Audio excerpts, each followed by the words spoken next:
What's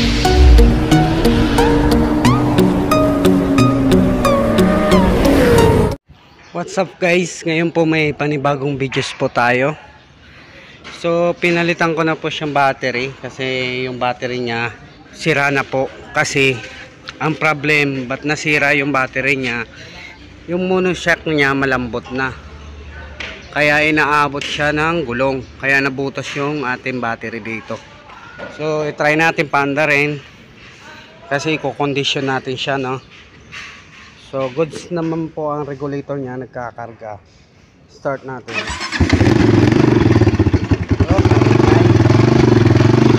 Tapos eto, sagad na. Ang gagawin ko lang, lilinisan natin yung carb kasi hindi siya normal na yung parang wala siyang minor na mamatay. Chuchon up na rin natin. Then check natin yung timing chain, ba't maingay. So yung tatanggalin lang natin sa carb, dalawang nuts kabilaan, eto. Tapos yung screw para sa air cleaner.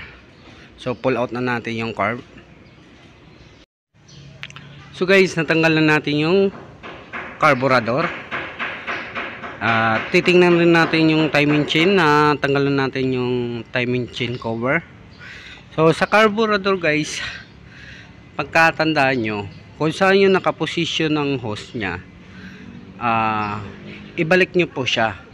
Kasi magkamali lang kayo paglagay dito sa mga hose na to, magkakaroon siya ng malfunction, ano?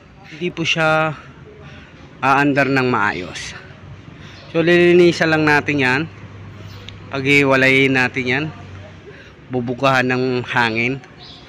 So ganito lang pag-check natin kung paano malaman kung maluwang na ang timing chain ng ating motor na ginagawa na 200R. Honda po siya. So ayan, napakalambot to. So papalitan natin to ng timing chain. So kailangan natin tatanggalin natin yung gilid. So, magpapalit kayo ng timing chain dito sa 200R.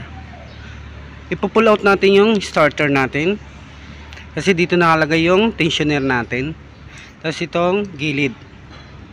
So yun lang ang gagawin natin, panggilid, starter, and then timing chain lock. Ayan.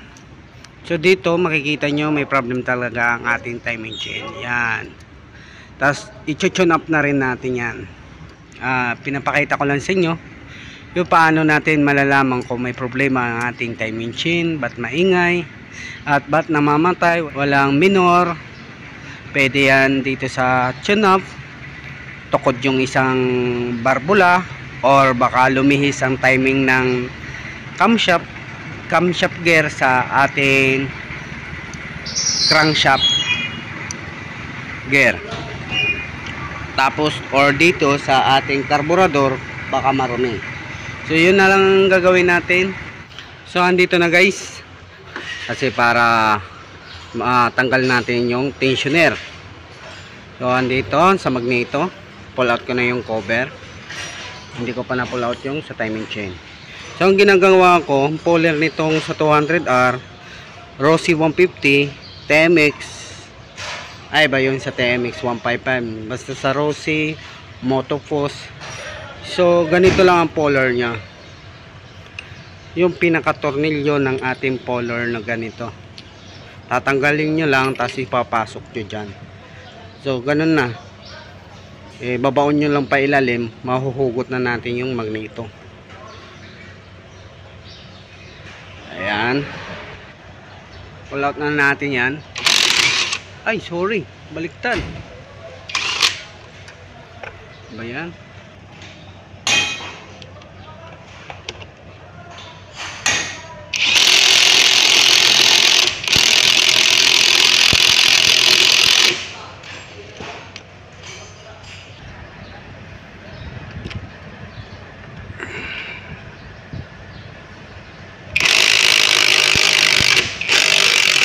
Ayun, kita nyo, pull out na agad. Oh, ayun, dadaan lang. So goods na.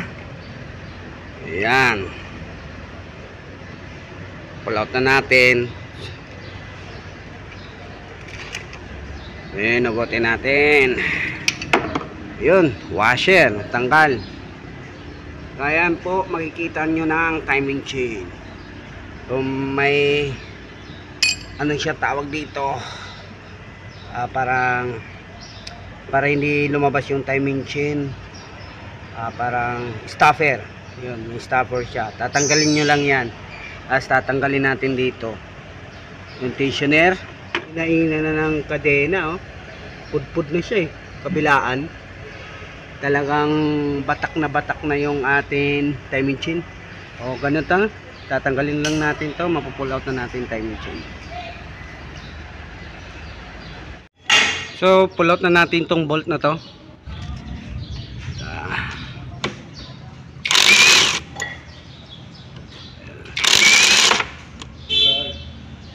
Okay.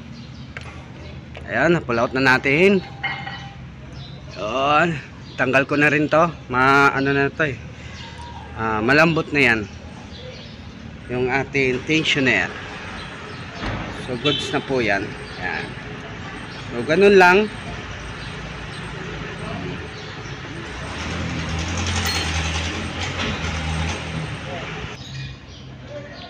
So, na-pull out na natin yung tensioner.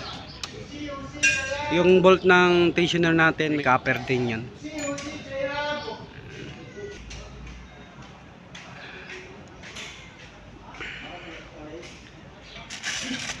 Yeah.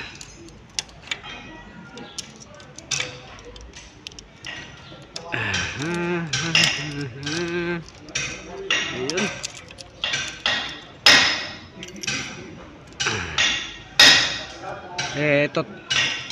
Ituturo ko sa inyo sa sunod yung paano pag timing nito ng crankshaft, tapos yung camshaft.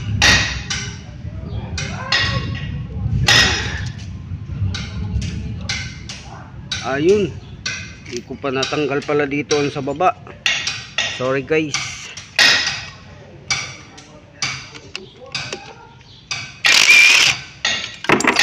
Yan, laglagan na sila.